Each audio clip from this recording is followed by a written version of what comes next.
વાઘાણીએ પ્રતિક્રિયા આપી હતી ને તેઓએ જણાવ્યું કે જનતાના રોષને કારણે આ પ્રકારનું પરિણામ ભોગવવું પડ્યું છે। તો બીજી તરફ રાહુલ ગાંધી કોંગ્રેસ ઉપાધ્યક્ષ રાહુલ ગાંધી તેમના પર થયેલા હુમલાને લઈને ભાજપને જવાબદાર ઠેરવ્યું છે। તો સાથે જ આરએસએસની વિચારધારા પર પણ સવાલ ઉઠાવતા કહ્યું કે આ વિચારધારાનું પરિણામ છે। બનાસકાંઠામાં થયેલા પથ્થરમારામાં રાહુલ ગાંધી પોતાની પ્રતિક્રિયા આપી છે। તેઓએ જણાવ્યું કે તેમના પર થયેલા પથ્થરમારા માટે ભાજપ જવાબદાર છે। આ વિચારસરણી ભાજપ અને આરએસએસ સાથે જોડાયેલી છે।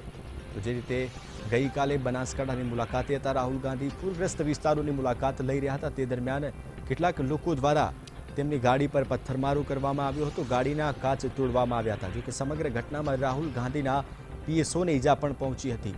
તો આજે મીડિયા સમક્ષ પ્રતિક્રિયા આપતા તેઓએ જણાવ્યું હતું કે ભાજપના કાર્યકર્તાઓ દ્વારા તેમની ગાડી ઉપર પથ્થરમારો કરવામાં આવ્યો હતો અને આ વિચારધારા છે એ મોદી અને આરએસએસ સાથે જોડાયેલી છે।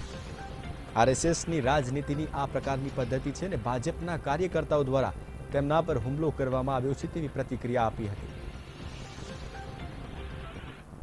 घटना में इतना बड़ा पत्थर बीजेपी के वर्कर ने मेरी ओर मारा, मेरे पीएसओ को लगा।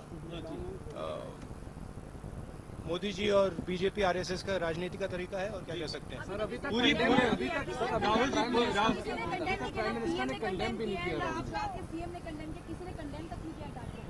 जो अपने आप काम करता है वो कंडेम कैसे करेगा।